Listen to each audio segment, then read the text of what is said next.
Reading with your kids. Hola, ni hao, konnichiwa, assalamu alaikum, shalom, jambo, bienvenidos. Hi, my name is Jedley, and this is the Reading with Your Kids podcast. We are coming to you from the beautiful neighborhood of Reedville in the southwest corner of Boston, Massachusetts.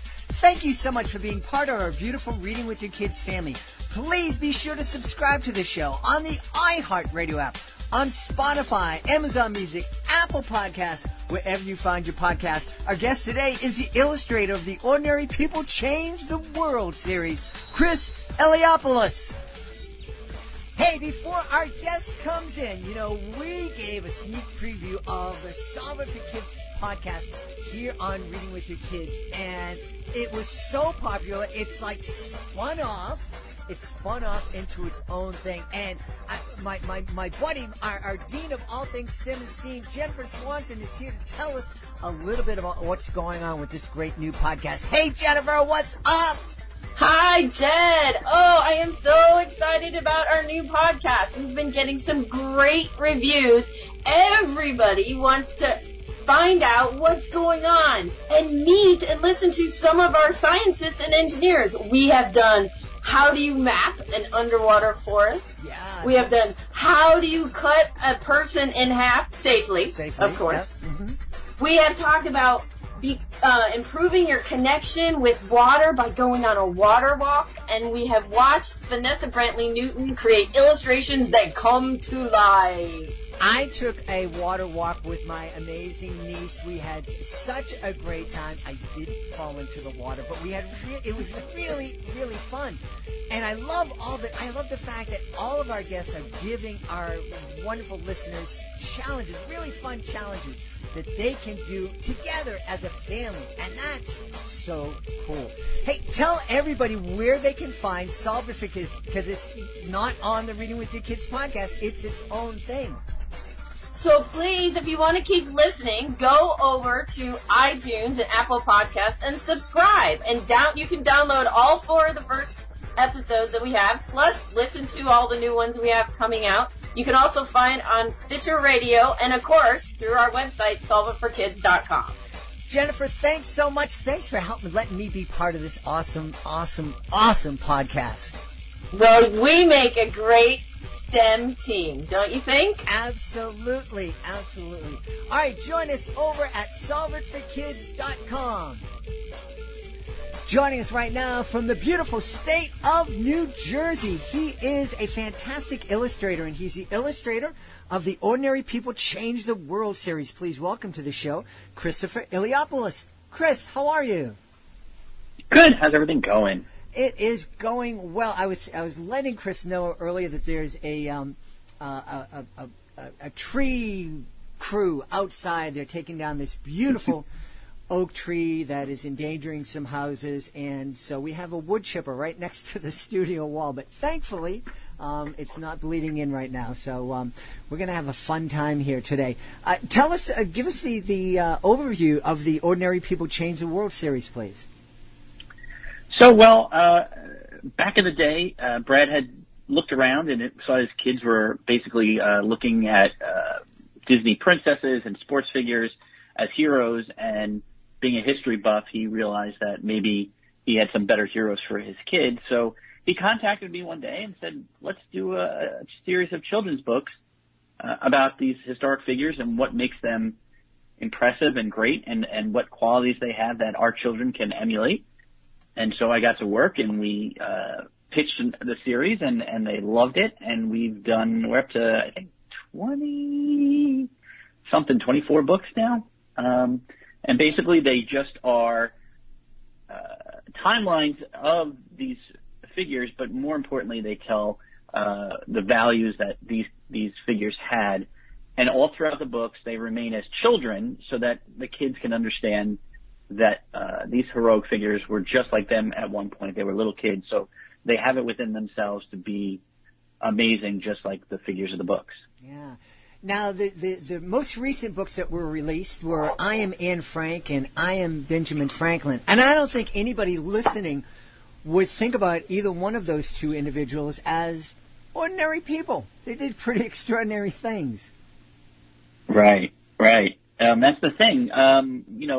When we were little kids, when we're in kindergarten and we're out at the supermarket and we see our teacher there, we're absolutely flummoxed because we can't believe they have a life outside of that role that we see them in. But if you look at all of these figures, yeah, they were once little kids like you and me.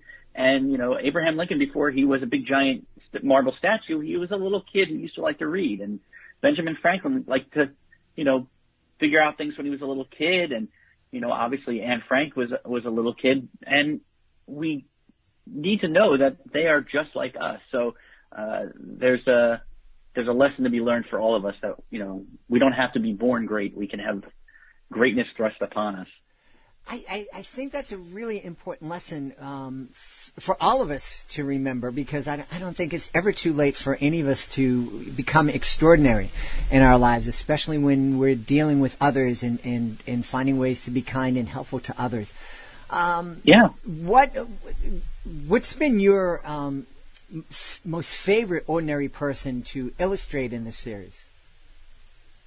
Oh gosh, every single time we do a book, I fall in love with the character, the figure that we're talking about. We do a ton of research. In the beginning, when we first started these books, we got together with our publisher and sat down and decided who we wanted to have on as characters of these books. And the first two people I had requested were Neil Armstrong and Walt Disney. I'm a big Disney fan, but growing up, I loved the space program and I loved the whole adventure of going to the moon. And so Neil Armstrong was, I think, my favorite character to do. And I love doing all the research on all the space vehicles and all the moon landings. And so that one was a big hit for me. And then, as you dive into the figure of Neil Armstrong, he never really said I didn't land on the moon. We landed on the moon. He always gave credit to everybody that was on the program, whether it was in the capsule with him, on the ground below, or even down to the people who made the spacesuits. So it was a humbling thing to see somebody so willing to not have the spotlight shine on them and give it to everybody else. So besides being a great heroic figure, I learned a great lesson from him as well. Yeah. Boy, that was one of my childhood heroes too. I remember exactly where I was when they landed on the moon, coming home from a Godzilla movie. And it was perfect. But it was such an amazing time, and it was a time where we had a lot of hope. We also had a lot of fear because of the Cold War with Russia. But what a great opportunity for you and your partner. We didn't mention you mentioned Brad Meltzer. What a great opportunity that you and Brad are creating for kids to get to know these heroic figures.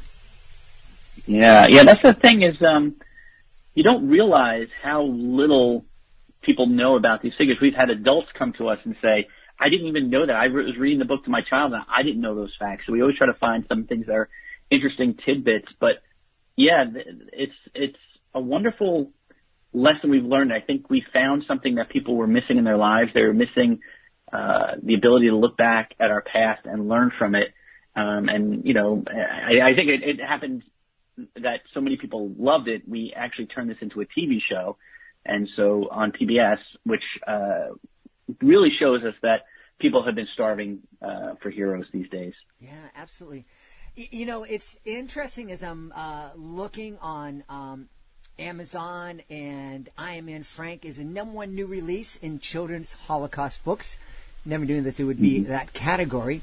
Yeah. But it's an important category because I just recently read that I think it was an outrageous percentage of adults and young people who don't really have an idea of what the Holocaust was.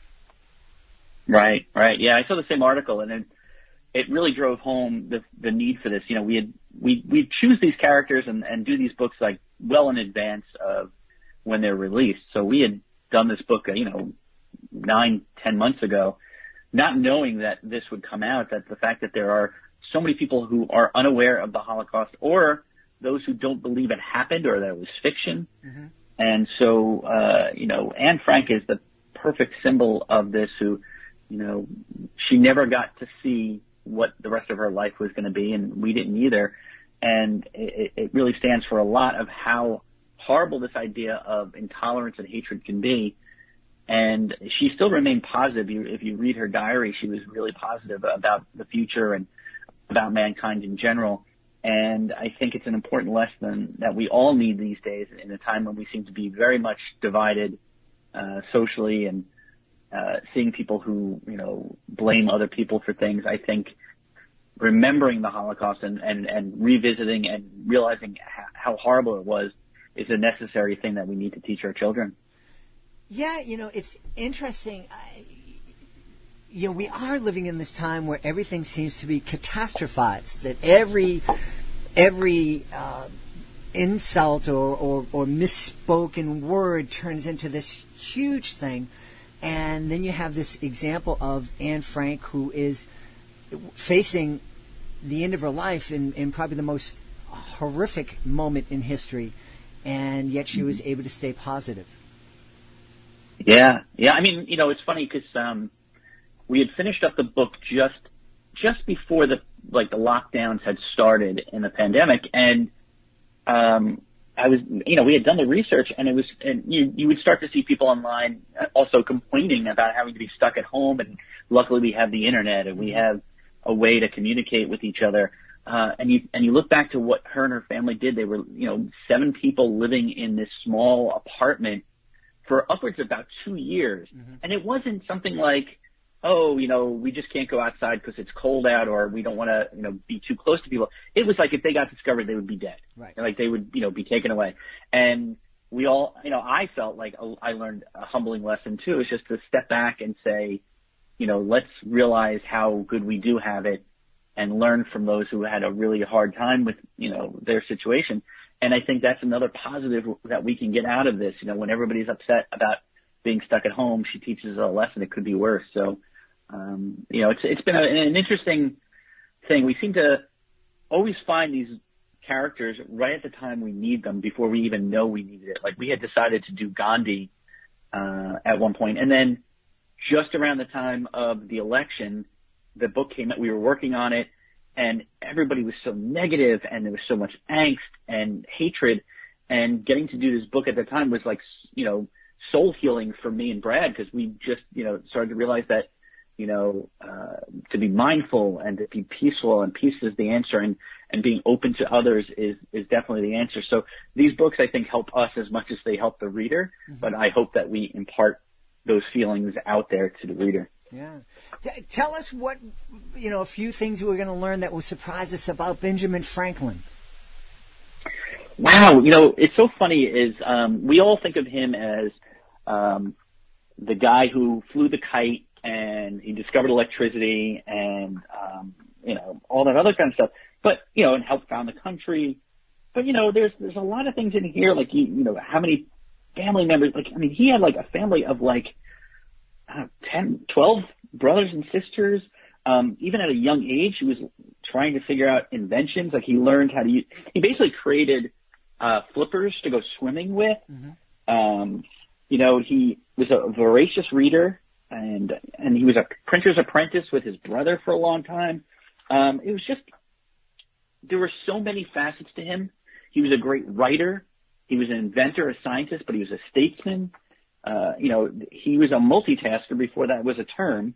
And, you learn a lot from him. And, he's one of my favorite founding fathers. And I have a friend who is a science professor at a college, and she was so excited to hear that we were doing Benjamin Franklin, because we need to really keep people excited about STEM and teaching about science and how important it is, especially now when there are so many people who are trying to deny science. Benjamin Franklin says science is really important. Yeah, absolutely. And I love, too, that, kids are getting a glimpse at, someone who was really well-rounded. Kids, especially nowadays, it seems that kids are really being pushed to specialize in, certain sports or certain types of dance or certain areas of study. It's great for kids to understand that they can do it all. Yeah, it's something that we've tried to teach our kids as well. But, that's what, Leonardo da Vinci, we did another book about him, and it's the same thing. He had so many different interests. He loved science as well, but he painted and, built sets for plays, and he did all these kind of different things. So, it seems like we're always looking to specialize and say, you are this now, like label people, Chris, you are a cartoonist, and it's like, well, I've got other interests and there's other things I do. But, it's like you want to make sure these kids realize that the world is in front of them and they don't have to just choose. Like, my kids are 21 and, when they were going to pick out colleges, they felt like I had to decide what I'm going to be for the rest of my life. Mm-hmm. And I hope someone like Benjamin Franklin and Leonardo da Vinci can teach young kids that, no, you don't have to just choose right now what you would be. You can be multiple things, and you don't have to be the same thing throughout your life. You can, change as you go along and follow, what you love. So that's the great lesson from Ben. Yeah. Now, one of the neat things about these books is I don't know how to classify them. They're not picture books, but they're not quite graphic novels. How would you describe the books? Yeah, that's a good question. See, Brad and I come from the world of comic books. I mean, he's a prose writer, but grew up loving comic books. I've worked with comic books for years, so that's sort of the language that we have always worked in. So, yeah, it's sort of like comic book light or a picture book plus. It's we always try to give a little bit of comic book-esque things to it. So, yeah, and there's so much information we want to get through, and for a simple picture book, it wouldn't be possible. So we sort of steal the idea of a comic book, sequential storytelling to get our points across. Yeah. Hey, so I don't know what you want to call it, but it's an amalgam. Well, one of the things that I've learned here on the show, and I wish I had learned it earlier when my son was, especially in middle school, and I would kind of get on him, and he loved graphic novels, he loved comics, and I supported that. But I do remember going in his room one night and saying, would you please just pick up one book that doesn't have pictures in it and read it? And I didn't realize then, I didn't fully appreciate the fact that reading graphic novels, reading comics, that is reading, especially nowadays, because the reading and the text in these books are really full, and there's some great writing. Yeah, we I've done a couple of kids graphic novels myself that have come out recently in the last few years, and I the way I've always said it, because I've been doing, like I said, I've been working in comics for years. I've done them for kids, and my thought was, some kids just aren't ready to go to full prose books, and sometimes they need a little helping hand to go from picture books to full-on novels. And I think graphic novels are a great stepping stone. And anything that gets a kid excited to read, for me, is a plus. And if we're able to get a kid who's a reluctant reader to pick up a comic book or a graphic novel and enjoy reading and then keep going with it, I think we're doing the right thing. So, yeah, I know in the past there have been a lot of people looking down on graphic novels as not real books, and even in the publishing industry, people look down on it for a very long time. But when push comes to shove, reading is reading, and if it gets people excited to read, I'm in, and I want people to do it. Absolutely. We've talked to a lot of authors, a lot of illustrators here on the show, and the one thing that we hear over and over again is that typically authors and illustrators don't have that much communication with each other. And you and Brad have a very different situation. You guys are working as a team. What's that? How is that dynamic? Is that something that you prefer as opposed to traditionally where you get, a commission from a publishing house and you're just told to, illustrate this story and not have any communication with the authors? Yeah, I don't know any different. That's the funny part, is I got into the main publishing industry with Brad. He basically reached out to me ahead of time and said, let's do these books together. And I put together a whole presentation of it, and we shopped it around. And basically Brad went in and said, it's me and Chris or it's nothing. We're a team, and that's the way it's going to be. Normally in publishing, like you said, publisher will say, okay, thank you for your manuscript. We're going to hire this artist and you guys do not talk to each other. Brad and I talk to each other every single day. We're on top of, each other. But it's also benefited us because, I know what he's always looking for. He knows what I'm giving him. And I think we have a better product because of that. Like, I feel like the fact that we are always together and talking through these things, and we have a great sense of humor with each other, that it really comes across in the books themselves. So I've never really worked with somebody I haven't just talked to all the time. So for me, it's a joy. Like, I feel like we're lucky, and I think the publisher was a little wary at first, but they've come to love the fact that we are always, completing each other's sentences and always knowing what the other one is doing. So for me, it's been a dream job, and I want to keep doing this for the rest of my life. That's awesome. Hey, speaking of dream jobs, I know there's a lot of young people out there who dream that they'll become an illustrator one day. Any parents that are listening who have that kid in their home, what kind of advice, how can those parents encourage their kids and help them get the skills they need to become an illustrator? Well, so there's basically three things that I discovered about me that got me to where I am. Number one, I had a passion for it. And you know when somebody really truly loves to do something is when they do it without being prompted. Like, so when my kids, when they were younger, we had them join the band, and they picked up an instrument, and they never really practiced when they weren't being told to practice. Mm-hmm. I was a kid drawing all the time. Nobody ever had to tell me to go, sketch things and figure it out. I had a sketchbook with me all the time. They would laugh at me because I would take it to a restaurant at night when we go out as a family. I would draw. So that was the first thing I had going for me, was that I had the passion. The second, I had parents who encouraged me nonstop. Like, for a child to say, I want to be a cartoonist when I grow up, most parents would just go take a Xanax and go to sleep because they couldn't bear to deal with it. My parents were like, hey, look, if this is what you love to do, then go do it. And that's the way I treat my kids. Like, they don't want to be in the business I'm in. They're interested in something else, but I told them if they're passionate about it and they love it, then I'm all for it. And finally, the last thing is, like I said, do it every single day. I would draw every single day.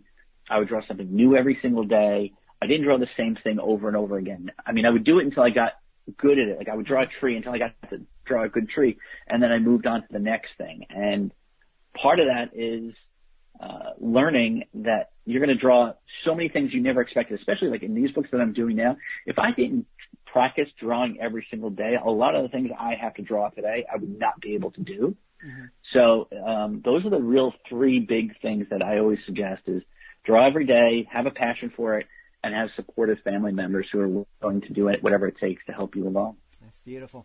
One last thing before we go. You told us that Neil Armstrong was a real hero and that you really enjoyed working on that book.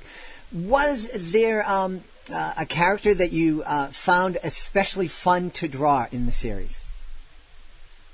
Oh, wow. Fun to draw. It's like I said, when I draw these characters, they're always as little kids, but they're also in that iconic look, right? Mm-hmm. So they always look like the person. So like, if you look at Benjamin Franklin, he's kind of balding because that's how we remember him as iconic, but he's like a 10-year-old kid balding, but the fun ones I think were like, Albert Einstein and Leonardo da Vinci, because they had this wacky facial hair. Einstein had this big poof of hair on the top of his head and his big bushy mustache and eyebrows. So they're a blast to draw when you've got to draw a big facial hair on a 10-year-old kid. It's a lot of fun. So I like being silly. So that's for me the key. Yeah.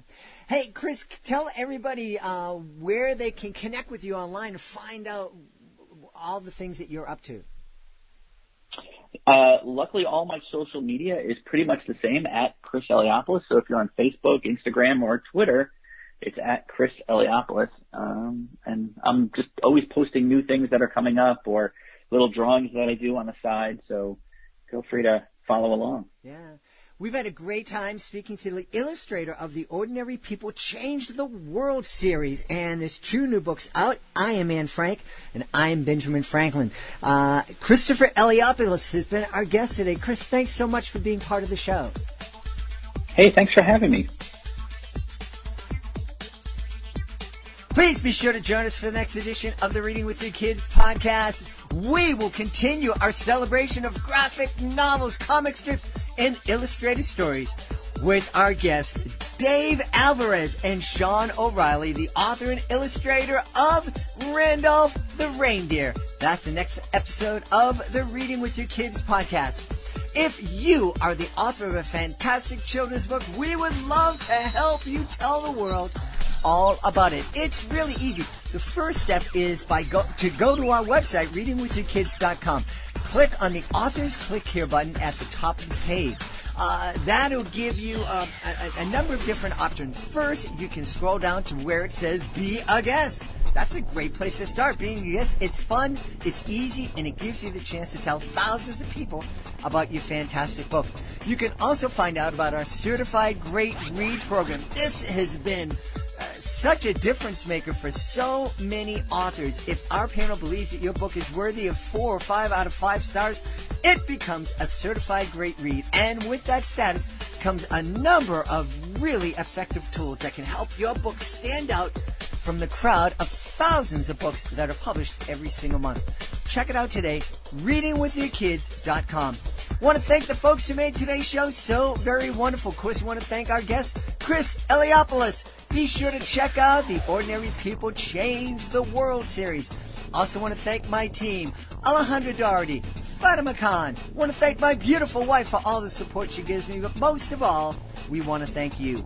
Thank you so much for taking the time to join us today, and as always, thank you so very much for taking the time to make the world a better place by reading with your kids. I'll be looking for you in the next edition of the Reading with Your Kids podcast.